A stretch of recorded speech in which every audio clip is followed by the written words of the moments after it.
Hey everyone, and welcome.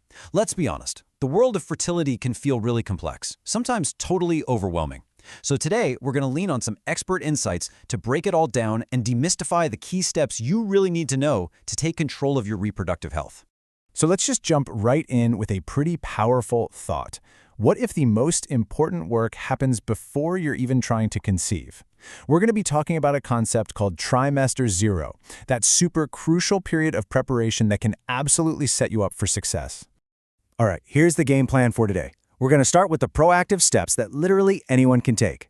Then we'll get into how to uncover some of those potential roadblocks. After that, we'll crunch the numbers on IVF success rates and talk about why a personalized treatment is so critical, before we wrap it all up with the key takeaways. Okay, first up, let's talk about being proactive.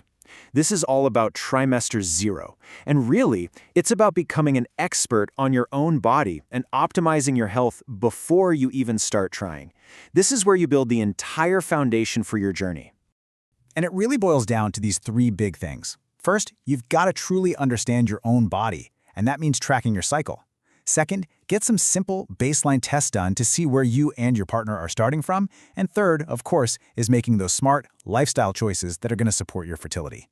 So how do you actually track your cycle? It's way more than just marking your period on a calendar.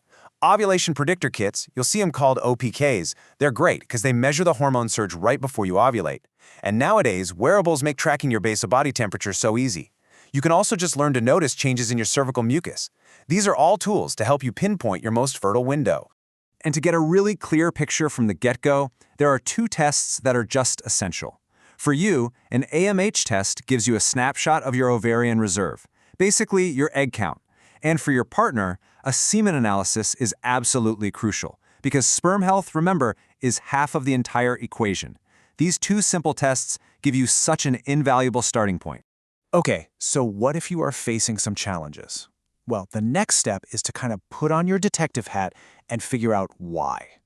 This next part is all about understanding some of the most common and sometimes pretty hidden roadblocks to fertility. Now, this is a really interesting one because it clears up two conditions that get confused all the time. With endometriosis, you've got tissue growing outside the uterus, which causes a lot of inflammation.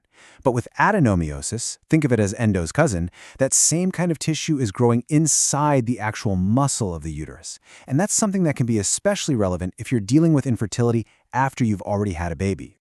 Another huge roadblock can be autoimmune issues, and Hashimoto's is the #1 condition affecting women. Here's the really important part. A standard thyroid test, your TSH, can look totally normal for years, while your body is actually launching this autoimmune attack. That is why it is so important to ask for a full thyroid antibody panel to catch it early. Of course, the fertility puzzle has a lot of other pieces. Things like scarring inside the uterus can be a problem. A general autoimmune screening test called an ANA can point to other hidden issues. And for sperm, you can go beyond the basic count and check the genetic quality with a DNA fragmentation test. And finally, your luteal phase. That's the time between ovulation and your period. It needs to be long enough for implantation to happen. If it's less than 11 days, that could be a red flag. Now, for many people, this journey eventually leads to IVF, and I know you can feel like this huge, uncertain step. But let's actually take a deep breath and just break down the data, because it's pretty powerful. We're going to look at the success equation when you're working with genetically tested, normal embryos. Okay, let's just look at the raw numbers. When you transfer one single genetically normal embryo, the data shows your chance of a live birth is about 65%. That's a huge statistic because it takes a lot of the guesswork out of the equation. It gives you a really strong, confident starting point. But the story definitely doesn't stop there. If that first transfer doesn't work out, look what happens with a second one. With another genetically normal embryo, the cumulative chance of success jumps all the way up to 85%. This really just shows you the power of sticking with it. And this is the most powerful number of all. After 3 transfers of genetically normal embryos, the cumulative chance of having a baby hits a staggering 95%. I mean, this data completely reframes the entire IVF experience. It shows that for most people who get to this point, success becomes a question of when, not if. Okay, so having a great embryo is one thing, but making sure the environment is perfect for it to implant and grow, that is just as critical.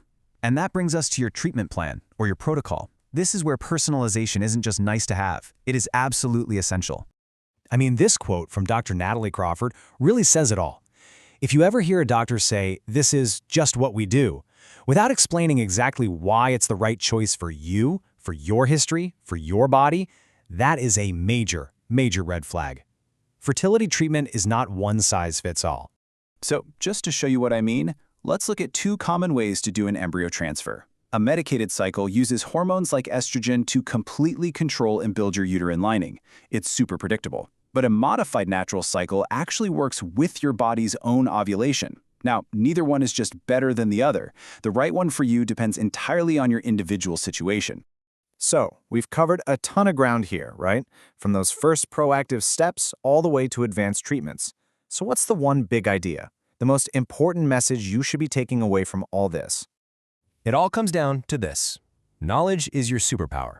Seriously, by learning how your body works, understanding what could be getting in the way, and demanding care that is tailored to you, you stop being just a passenger. You become the driver of your own fertility journey. You become your own best advocate. And so we're going to leave you with this final question to think about. Your body is totally unique. It has its own story, its own needs. So the most important thing you can do is make absolutely sure that your fertility plan is just as unique as you are. Thanks for joining us.